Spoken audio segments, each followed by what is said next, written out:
Hello everyone, welcome to study with Shri. हम लोग test series चला रहे हैं यूपी पीसीएस 2021 का। देखिए टेस्ट नंबर 93 है। 92 टेस्ट ऑलरेडी कंप्लीट हो चुका है। प्लेलिस्ट बना रखी है, आप लोग जाकर के वहाँ पे देख सकते हैं। देखिए अगर आप यूपी जेएससी की तैयारी कर रहे हैं, आरओ एआरओ की कर रहे हैं, यूपी एसआई की कर रहे हैं, लेखपाल की कर रहे हैं, एनटीपीसी आरआरबी ग्रुप डी की कर रहे हैं या फिर एसएससी की कर रहे हैं, तो आप लोगों के लिए टेस्ट काफ़ी फ़ायदेमंद है। तो स्टार्ट करते हैं। फर्स्ट क्वेश्चन है, शिखर एवं अवस्थिति का गलत युग्म पहचानिए। माउंट हैरियट दक्षिण अंडमान में, माउंट थुलियर ग्रेट निकोबार में, माउंट कोयोबो उत्तरी अंडमान में और सैंडल पीक उत्तरी अंडमान में। तो ये शिखर दिया गया है और इसकी अवस्थिति दिया गया है, ये गलत युग्म पहचानना है। देखिए तो माउंट हैरियट ये जो है कि आपका दक्षिण अंडमान में है, ठीक है, बिल्कुल सही है। माउंट थुलियर ये ग्रेट निकोबार में है, ये भी बिल्कुल सही है। माउंट कोयोबो ये उत्तरी अंडमान में नहीं है, ये कहाँ पे है, तो ये आपका दक्षिणी अंडमान में है। और सैंडल पीक जो है कि उत्तरी अंडमान में ही है, ठीक है। तो ये थर्ड ऑप्शन जो है कि आपका गलत है। नेक्स्ट क्वेश्चन देखते हैं। गलत युग्म बताइए। इंदिरा पॉइंट दक्षिणतम बिंदु, किबिथु पूर्वी बिंदु, कन्याकुमारी मुख्य भूमि की दक्षिणी सीमा, इंदिरा काल पश्चिमी बिंदु। देखिए ये भारत का जो है ना पूर्वी पश्चिमी और उत्तरी दक्षिणी ये बिंदु के बारे में बात कर रहा है। इंदिरा पॉइंट ये दक्षिणतम बिंदु है आपका, ठीक है, ये सही है आपका। किबिथु ये कहाँ है, पूर्वी बिंदु अरुणाचल प्रदेश में है। कन्याकुमारी ये मुख्य भूमि को दक्षिणी सीमा, ये जो है कि ये भी बिल्कुल सही है। इंदिरा काल ये पश्चिमी बिंदु नहीं है। पश्चिमी बिंदु कौन सा है, तो पश्चिमी बिंदु तो है आपका गौर माता जो गुजरात में है। तो इंदिरा काल ये जो है कि कौन सा है, तो ये उत्तरी बिंदु है जो कि बिल्कुल, देखिए इसमें जो है कि मैप में देखिए समझ लेते हैं अच्छे से। देखिए ये है आपका मैप। अगर बात करें हम दक्षिणतम बिंदु की, तो दक्षिणतम बिंदु जो है कि आपका बिल्कुल ये आएगा, ये अंडमान निकोबार वाला, ये इंदिरा पॉइंट है, ठीक, ग्रेट निकोबार में द्वीप में स्थित है ये। अगर हम बात करें पूर्वोत्तर बिंदु की, तो ये आएगा आपका कौन सा, किबिथु अरुणाचल प्रदेश में, ठीक है। अगर हम उत्तरतम बिंदु की बात करें, तो उत्तरतम बिंदु आएगा आपका इंदिरा काल यहाँ पे, ठीक है। और पश्चिमी बिंदु बात करें, पश्चिमोत्तर बिंदु, तो ये गौरा माता है, ये गुजरात में। देखिए एक क्वेश्चन और आता है, ये ऑप्शन में भी है कि मुख्य बिंदु की दक्षिणी सीमा, मुख्य बिंदु की दक्षिणी सीमा। तो देखिए आपका मुख्य बिंदु क्या है, ये है, तो इसकी दक्षिणी सीमा जो है कि कौन सी है, तो ये है आपका कन्याकुमारी में पड़ता है, तमिलनाडु में, ठीक है, कन्याकुमारी तमिलनाडु में पड़ता है। तो एक आता है, ये देखिए मुख्य बिंदु का दक्षिणी बिंदु ये है, और एकदम बिल्कुल ये दक्षिणतम बिंदु है। तो दो चीज़ें आती है, मुख्य बिंदु की बात की जाए तो ये आपका हो जाएगा तमिलनाडु में कन्याकुमारी हो जाएगा। अगर ऐसे ही बस दक्षिणतम बिंदु की बात की जाए तो ये इंदिरा पॉइंट हो जाएगा ग्रेट निकोबार द्वीप समूह में। तो समझ गए होंगे आप लोग। आगे बढ़ते हैं। निम्न में से उस दर्रे का नाम बताइए जो मानसरोवर यात्रा का मार्ग है। लीपुलेखा दर्रा, सिप किला दर्रा, नाथुला दर्रा, बुर्जिला दर्रा। उस दर्रे का नाम बताना है जो कि मानसरोवर यात्रा का मार्ग है। तो कौन सा है, तो वो है आपका लीपुलेखा दर्रा। ये फर्स्ट ऑप्शन आपका सही है। देखिए उत्तराखंड के कुमाऊं क्षेत्र को तिब्बत के तकलाकोट से ये जोड़ता है, ठीक है, और यही मानसरोवर यात्रा का मार्ग भी है। सिप किला दर्रा की बात करें तो ये हिमाचल प्रदेश के जास्कर श्रेणी में है, ठीक है, और ये शिमला को तिब्बत से जोड़ता है। देखिए सतलज नदी भी इसी दर्रे के से होकर के मतलब भारत में प्रवेश करती है।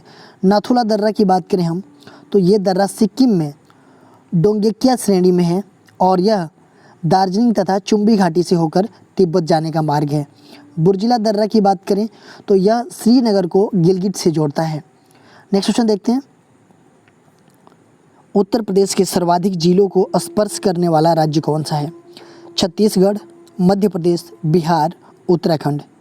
तो देखिए उत्तर प्रदेश के सर्वाधिक जिलों को स्पर्श करने वाला राज्य कौन सा है, तो वो है आपका मध्य प्रदेश। ये सेकंड ऑप्शन आपका सही है। देखिए मध्य प्रदेश जो है ये उत्तर प्रदेश के लगभग कितने ज़िले हैं जो इससे टच करते हैं, तो ये 11 जिला टच करता है मध्य प्रदेश से आपका उत्तर प्रदेश का। कौन कौन से हैं? आगरा है, इटावा है, जालौन, झांसी, ललितपुर, महोबा, बांदा, चित्रकूट, प्रयागराज, मिर्ज़ापुर और सोनभद्र। ये टोटल 11 ज़िले हैं जो कि आपका मध्य प्रदेश से टच करते हैं। देखिए छत्तीसगढ़ में केवल सोनभद्र ऐसा डिस्ट्रिक्ट है उत्तर प्रदेश का कि वो टच करता है छत्तीसगढ़ को। बिहार राज्य को कितने डिस्ट्रिक्ट टच करते हैं? तो 7 डिस्ट्रिक्ट टच करते हैं और उत्तराखंड को भी 7 डिस्ट्रिक्ट टच करते हैं। नेक्स्ट क्वेश्चन देखते हैं। उत्तर प्रदेश का सर्वाधिक जिलों से सीमा बनाने वाला जिला कौन सा है? बदायूं, ललितपुर, हापुड़, बलिया। तो उत्तर प्रदेश का सर्वाधिक जिलों से सीमा बनाने वाला जिला कौन सा है? तो वो है आपका बदायूं। ये फर्स्ट ऑप्शन आपका सही है। ये जो है कि कितने जिलों को टच करता है? तो ये आप लोगों का होमवर्क है, आप लोग गूगल कीजिएगा और देखिएगा कि कितने जिलों का, ये उत्तर प्रदेश में कितने जिलों ये टच में है, इसके बदायूं के टच में। नेक्स्ट क्वेश्चन देखते हैं। सूची फर्स्ट को सूची सेकंड से सुमेलित कीजिए तथा सूचियों के नीचे दिए गए कूट का उपयोग करके सही उत्तर कर चयन कीजिए। देखिए कुछ रोगों का नाम दिया गया है और उससे इफेक्टेड अंग दिए गए हैं कि कौन सा अंग प्रभावित होता है किस रोग से। तो देखिए इन्फ्लुएंजा, इससे जो है कि कौन सा अंग प्रभावित होता है? तो इससे प्रभावित होता है श्वास नली। चेचक की बात करें तो इससे क्या प्रभावित होता है? तो पूरे शरीर में होता है चेचक ना, तो संपूर्ण शरीर को इफेक्ट करता है ये। रेबीज की बात करें तो रेबीज जो है कि तंत्रिका तंत्र को प्रभावित करता है और गलसुआ ये जो है कि लार ग्रंथि को प्रभावित करता है। तो देखिए बिल्कुल सही सुमेलित हैं, तो 1 2 3 4 हो जाएगा, ये फर्स्ट ऑप्शन आपका सही हो जाएगा। नेक्स्ट क्वेश्चन देखते हैं। कनक भवन कहाँ स्थित है? आगरा, मथुरा, अयोध्या, लखनऊ। तो कनक भवन कहाँ पे स्थित है? तो ये अयोध्या में स्थित है, ये थर्ड ऑप्शन आपका सही है। देखिए कनक भवन का निर्माण जो है कि कैकेयी के कहने पे, मतलब उसके आग्रह पे अयोध्या के जो राजा दशरथ जी थे उनके द्वारा विश्वकर्मा जी के देख रेख में बनवाया गया था ये, ठीक है। देखिए कहा जाता है कि ये कनक भवन में ना पुरुषों का प्रवेश वर्जित है। देखिए अगर कोई अयोध्या से है कोई भी स्टूडेंट, तो वो कमेंट बॉक्स में बताए कि क्या ये सही बात है क्या कि इस मंदिर में कनक भवन में पुरुषों का वर्जित है या नहीं है। नेक्स्ट क्वेश्चन देखते हैं। उत्तर प्रदेश का सबसे दक्षिणी जिला कौन सा है? सहारनपुर, सोनभद्र, शामली, हापुड़। उत्तर प्रदेश का सबसे दक्षिणी जिला की बात की जा रही है। देखिए सबसे पहले ये दक्षिणी जिला की बात की जा रही है, तो दक्षिणी जिला कौन सा है उत्तर प्रदेश का? तो दक्षिणी जिला है आपका सोनभद्र, सेकेंड ऑप्शन सही है। देखिए पूर्वी जिले की बात करें तो पूर्वी जिला कौन सा है? तो बलिया है आपका। पश्चिमी जिले की बात करें तो पश्चिमी जिला कौन सा है? शामली है। और उत्तरी जिला सहारनपुर है और दक्षिणी जिला सोनभद्र हो ही गया। नेक्स्ट क्वेश्चन देखते हैं। निम्न में से कौन सा युग्म सही सुमेलित नहीं है? चंद्रप्रभा वन्य जीव विहार चंदौली, किशनपुर वन्य जीव विहार लखीमपुर खीरी, कतरनिया घाट वन्य जीव विहार बहराइच और रानीपुर वन्य जीव विहार महोबा। तो कौन सा युग्म सुमेलित नहीं है? तो देखिए चंद्रप्रभा वन्य जीव विहार ये आपका चंदौली में है, बिल्कुल सही है। किशनपुर वन्य जीव विहार लखीमपुर खीरी में है, ये भी सही है। कतरनिया घाट वन्य जीव विहार बहराइच में है और रानीपुर वन्य जीव विहार ये कहाँ पे है? महोबा में नहीं है, ये आपका चित्रकूट में है, ठीक है। देखिए टोटल जो है कि आपके उत्तर प्रदेश में कितने वन्य जीव विहार है? तो वन्य जीव विहार जो है कि टोटल 11 हैं। इसमें यह भी क्वेश्चन आ सकता है कि उत्तर प्रदेश राज्य का प्रथम वन्य जीव विहार कौन है? तो प्रथम वन्य जीव विहार है आपका चंद्रप्रभा वन्य जीव विहार। अगर ये क्वेश्चन आ जाता है कि सबसे बड़ा वन्य जीव विहार कौन है, तो वो है आपका हस्तिनापुर वन्य जीव विहार। और सबसे छोटा वन्य जीव विहार कौन है? तो वो महावीर स्वामी वन्य जीव विहार है। तो ये आपका सुमेलित नहीं है, ये फोर्थ ऑप्शन। नेक्स्ट क्वेश्चन देखते हैं। नदियों के किनारे स्थित शहरों का सही सुमेल नहीं है। प्रतापगढ़ साई नदी के किनारे स्थित है, ललितपुर जो है कि बेतवा नदी के किनारे हैं, अयोध्या सरयू नदी के किनारे हैं और जौनपुर जो है कि दिया है ऑप्शन में कि राप्ती नदी के किनारे हैं। तो जौनपुर राप्ती नदी के किनारे नहीं है, ये किस नदी के किनारे हैं? तो ये है आपका गोमती नदी के किनारे। देखिए लखनऊ भी आपका गोमती नदी के किनारे ही स्थित है, तो ये हो जाएगा फोर्थ ऑप्शन सुमेलित नहीं है। नेक्स्ट क्वेश्चन देखते हैं। सूची फर्स्ट को सूची सेकंड से सम्मिलित कीजिए तथा सूचियों के नीचे दिए गए कूट का उपयोग करके सही उत्तर का चयन कीजिए। देखिए सूची फर्स्ट में इसमें दिया गया है जीव और सूची सेकंड में श्वासनांग दिया गया है। मतलब ये जीव जो है कि किससे सांस लेते हैं इसके बारे में बताया गया है। तो देखिए केंचुआ की बात करें तो केंचुआ किससे सांस लेता है, तो ये अपने त्वचा से सांस लेता है। ठीक है। अगर हम बात करें सरीसृप रेप्टाइल जो होते हैं वो किससे सांस लेते हैं, तो अपने फेफड़े से सांस लेते हैं। मछली की बात करें तो मछली किससे सांस लेती है, तो ये सांस लेती है अपने गिल से। और कीट सांस किससे लेते हैं, वो अपने बातक नली से सांस लेते हैं। तो ये हो जाएगा आपका 3241। 3241 कौन सा है, ये थर्ड ऑप्शन आपका सही हो जाएगा। नेक्स्ट क्वेश्चन देखते हैं। विटामिन B1 का रासायनिक नाम क्या है? Thiamine, biotin, pyridoxine, niacin. Vitamin B का रासायनिक नाम क्या है? विटामिन बी का रासायनिक नाम, तो विटामिन B1 का रासायनिक नाम है आपका थायमिन। ये फर्स्ट ऑप्शन आपका सही है। देखिए विटामिन B1 से कौन सा रोग होता है, तो बेरी रोग होता है। और इसके स्रोत क्या क्या हैं, तो अनाज के जो कि अनाज के छिलके हैं, मांस हैं, सोयाबीन, मछली और अंडे इसके स्रोत हैं। देखिए बायोटीन की बात करें तो बायोटीन ये विटामिन B3 का रासायनिक नाम है। पायरिडॉक्सिन की बात करें तो ये विटामिन B6 का है। और नियासिन की बात करें तो ये विटामिन B7 का है। ठीक है। नेक्स्ट क्वेश्चन देखते हैं। निम्न में से कौन सा बैक्टीरिया जनित रोग है? आंत ज्वर, तपेदिक, डिप्थीरिया, ये सभी। तो देखिए बैक्टीरिया जनित या जीवाणु जनित रोग कौन सा है, तो देखिए आंत ज्वर भी है बैक्टीरिया जनित रोग, तपेदिक भी है, डिप्थीरिया भी है। तो इसका मतलब ये हो जाएगा ये सभी। देखिए आंत ज्वर मतलब टाइफाइड होता है लोगों को, तो फीवर आता है, कमज़ोरी हो जाती है और प्लेटलेट कम हो जाते हैं। देखिए तपेदिक मतलब टीबी की बात की जा रही है, ये खांसी आता है, फेफड़ों को इफ़ेक्ट करता है, ये बुखार भी आता है, सांस लेने में भी परेशानी होती है। देखिए डिप्थीरिया की बात करें तो ये बच्चों में होने वाला रोग है ज़्यादातर। तो ये गले में सूजन हो जाता है, सांस लेने में कठिनाई होती है, बुखार खांसी होते हैं, गले में खराश रहता है, दिल की धड़कन तेज़ हो जाती है। ठीक है।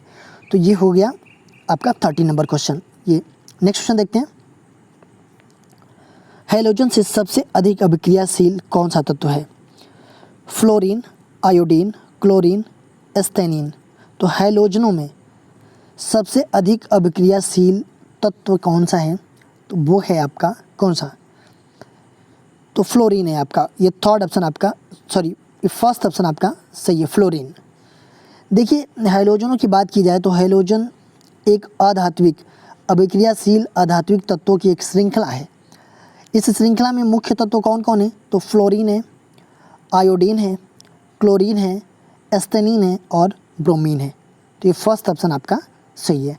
नेक्स्ट क्वेश्चन देखते हैं। शक्कर के किण्वन से निम्न में से क्या बनता है? एसिटिक अम्ल, chlorophyll, ethyl alcohol, methyl alcohol. तो शक्कर के किण्वन से निम्नलिखित में से क्या बनता है, तो ये बनता है आपका इथाइल एल्कोहल। ये थर्ड ऑप्शन आपका सही है। नेक्स्ट क्वेश्चन देखते हैं। पायरोमीटर किसके मापने में प्रयोग किया जाता है? घनत्व के, आर्द्रता के, उच्च ताप के, वायुमंडलीय दाब के। पायरोमीटर किसके मापने में प्रयोग किया जाता है, तो देखिए पायरोमीटर जो है ना काफ़ी उच्च ताप को नापने में प्रयोग किया जाता है। देखिए दूर स्थित है, जैसे पिंड है या सूर्य का ताप मापना है तो वो हम नापेंगे किससे, पायरोमीटर से, क्योंकि बहुत ज़्यादा उच्च ताप को ये मापा जाता है। घनत्व की बात की जाए, घनत्व किससे मापा जाता है, तो घनत्व मापी से घनत्व मापा जाता है। आर्द्रता की बात करें तो वायुमंडलीय आर्द्रता हाइग्रोमीटर से मापा जाता है। वायुमंडलीय दाब की बात करें तो ये आपका बैरोमीटर से मापा जाता है। नेक्स्ट क्वेश्चन देखते हैं। सूची फर्स्ट को सूची सेकंड से सुमेलित कीजिए तथा सूचियों के नीचे दिए गए कूट का उपयोग करके सही उत्तर का चयन कीजिए। देखिए कुछ द्वीप का नाम दिया गया है और उसके प्रादेशिक क्षेत्र दिए गए हैं। अजोर्स द्वीप ये कहाँ पे है आपका, तो अजोर्स द्वीप है आपका पुर्तगाल। बरमूदा की बात करें तो बरमूदा द्वीप जो है कि आपका कहाँ पे है, ये यूके में है। केंद्रीय द्वीप की बात करें तो ये स्पेन में है, और रीयूनियन की बात करें तो ये फ्रांस में है। तो इसका हो जाएगा 3142। 3142 आपका थर्ड ऑप्शन आपका सही हो जाएगा। नेक्स्ट क्वेश्चन देखते हैं। सूची फर्स्ट को सूची सेकंड से सुमेलित कीजिए तथा सूचियों के नीचे दिए गए कोड का उपयोग करके सही उत्तर का चयन कीजिए। देखिए, कुछ संस्था का नाम दिया गया है और इसकी लोकेशन कहाँ कहाँ पे है। तो वर्षा अनुसंधान संस्थान, ये कहाँ पे है आपका? तो वर्षा अनुसंधान संस्थान है आपका जोरहाट में, ये हो जाएगा जोरहाट में। उष्णकटिबंधीय वन अनुसंधान संस्थान, ये कहाँ पे है आपका? तो ये जबलपुर में है। वन अनुवांशिकी और वृक्ष प्रजनन संस्थान, ये कहाँ पे है? तो ये आपका कोयम्बटूर में है। और वन उत्पादकता संस्थान, ये कहाँ पे आपका? तो ये रांची में है। तो ये हो जाएगा 4315। 4315 कौन सा है? ये फोर्थ ऑप्शन आपका सही है। नेक्स्ट क्वेश्चन देखते हैं। विद्युत धारा के मात्रक को क्या कहते हैं? कूलाम, वोल्ट, एम्पियर, ओम। विद्युत धारा के मात्रक को क्या कहते हैं हम? तो ये कहते हैं, क्या कहते हैं? विद्युत धारा का मात्रक होता है क्या? एम्पियर होता है। ये थर्ड ऑप्शन आपका सही है। देखिए, कूलाम आवेश का मात्रक होता है, वोल्ट विभवांतर का मात्रक होता है, ओम किसका मात्रक होता है? तो प्रतिरोधक का, रेजिस्टेंस का मात्रक होता है। नेक्स्ट क्वेश्चन देखते हैं। सूची फर्स्ट को सूची सेकंड से सुमेलित कीजिए तथा सूचियों के नीचे दिए गए कोड का उपयोग करके सही उत्तर का चयन कीजिए। देखिए, सूची फर्स्ट दिया गया है और सूची सेकंड, इसमें कुछ लोगों का नाम दिया गया है, वो कहाँ से रिलेटेड है? देखिए, बारबोसा की बात करें तो बारबोसा ये कहाँ का था? तो ये आपका पुर्तगाली था, ठीक है। निकोलो कोंटी की बात करें तो निकोलो कोंटी जो है कि आपका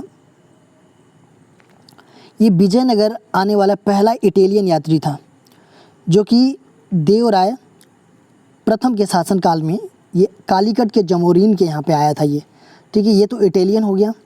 अब्दुल रज्जाक की बात करें तो ये आपका फ़ारसी यात्री था, ठीक है, और ये शाहरुख का राजदूत बन कर के आया था, ठीक है। और निकितिन की बात करें तो यह जो है कि रूसी था, ये रूसी घोड़े का व्यापारी था ये निकितिन, ठीक है। तो ये हो जाएगा आपका 4213। 4213 कौन सा है? ये सी ऑप्शन आपका सही हो जाएगा। देखिए, कल क्वेश्चन पूछा गया था आप लोगों से, ये आज का क्वेश्चन है, ठीक है। कल का क्वेश्चन अभी इधर उधर हो गया थोड़ा सा। सन 1908 ईस्वी में बाल गंगाधर तिलक को बंदी बनाकर भेज दिया गया था अंडमान एवं निकोबार की जेल में, सिंगापुर की जेल में, दिल्ली की जेल में और मांडले की जेल में। तो इसका जो है कि आप लोग आंसर बताइएगा। इसका आंसर जो है मैं नेक्स्ट वीडियो में बताऊंगा। देखिए, जो कल क्वेश्चन पूछा गया था वो क्वेश्चन यहाँ पे है, ठीक है। बिना तेल शोधन कारखाना भारत के किस राज्य में स्थित है? मध्य प्रदेश, आंध्र प्रदेश, ओडिशा, गुजरात। तो ये जो है कि कहाँ पे स्थित है? बिना तेल शोधन कारखाना, तो ये स्थित है आपका मध्य प्रदेश के सागर ज़िले में है।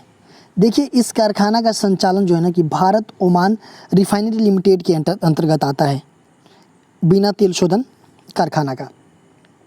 देखिए, अगर आप हमें इंस्टाग्राम, फेसबुक पे भी फॉलो करना चाहते हैं तो वहाँ भी कर सकते हैं। इंस्टाग्राम पे हमारी आईडी है स्टडी विद श्री 25, फेसबुक पे एक मेरा पेज है स्टडी विद श्री के नाम से, और फेसबुक पे एक मेरा ग्रुप है UPPCS BEO ROARO करके। तो आप लोग यहाँ भी कनेक्ट हो सकते हैं। यहाँ पे भी स्टडी से रिलेटेड चीज़ें पोस्ट की जाती है, जिससे आप लोगों को फ़ायदा पहुँच सकता है। देखिए दोस्तों, अगर वीडियो अच्छी लगी तो आप लोग लाइक कीजिएगा, सब्सक्राइब कीजिए और अपने दोस्तों में ज़रूर शेयर कीजिए। अगर वीडियो अच्छी ना लगे तो आप लोग डिसलाइक कीजिएगा और कमेंट बॉक्स में मुझे बताइएगा कि डिसलाइक क्यों किया। वीडियो देखने के लिए धन्यवाद।